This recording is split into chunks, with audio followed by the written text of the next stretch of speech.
how popular is cauliflower right now? It's all the rage. Every time I go to the store, I feel like they're stocking more and more of it because everybody's making cauliflower such a versatile, really neat little vegetable, cruciferous vegetable, but there are some tricks to cooking it well. There's nothing more sad than feeling like you're gonna plate up some delicious dinner and you whip up some cauliflower and you're really creative with it, and then it feels a little bit like a flop. So we're gonna share some kitchen hacks with you on how to make perfect cauliflower 3 different ways. The first way we're gonna talk about is probably the way that most of us ate it growing up. We're gonna talk about roasted cauliflower. How do we make really yummy, perfect roasted cauliflower? I have 2 tips for you. Number 1, make sure you're using enough fat. When you drizzle fat over your cauliflower and put it into the oven, make sure you're using enough, and even better yet, rub that fat. Whether it's oil, olive oil, melted ghee, maybe even butter, make sure you're rubbing it into the cauliflower so it coats it on all sides. And tip number 2, which is kind of a 2-parter, but make sure you're cooking it at a high enough temperature. 425 degrees is my preferred temperature, Fahrenheit, for cauliflower roasted. And make sure you're cooking it long enough.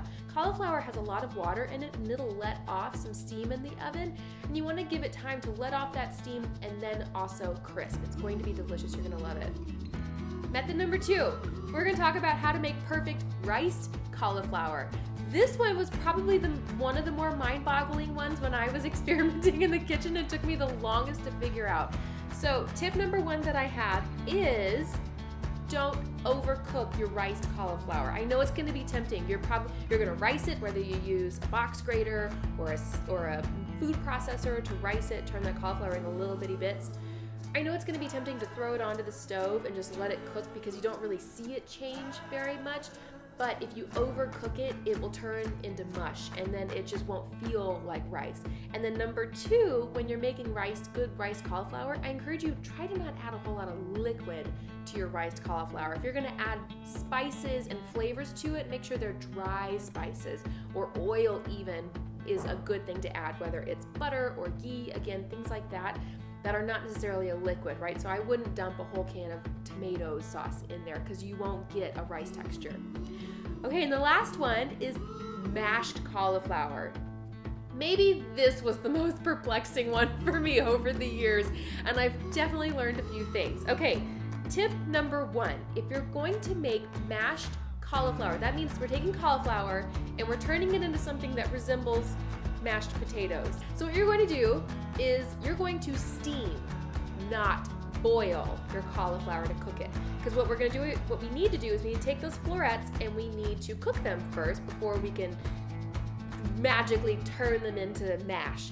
So we need to cook them. I recommend steaming them. Again, we're trying to not introduce more water into the cauliflower. That's the name of this game because nobody wants a watery mash.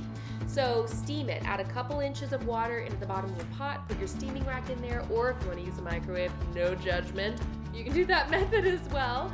Drain the cauliflower, drain as much water off of it as you can. Let it sit there for a minute and let kind of the steam evaporate. And then take it and you're going to put it in your food processor or your blender, or you can use a hand mixer, whatever you want. And you're going to whip it into some kind of a really smooth texture. And this comes in my second tip. Add some fat, so I'm talking butter again, ghee, man, it's a broken record. Add butter to your cauliflower, it makes it delicious. You're gonna add some fat into it and then add some sort of a thick cream. Think mashed potatoes. What makes mashed potatoes so delicious?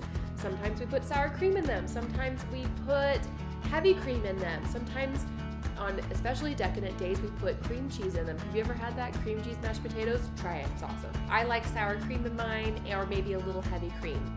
Whip that up, make sure it's nice, evenly spiced, add some good salt and some pepper. You're going to love it.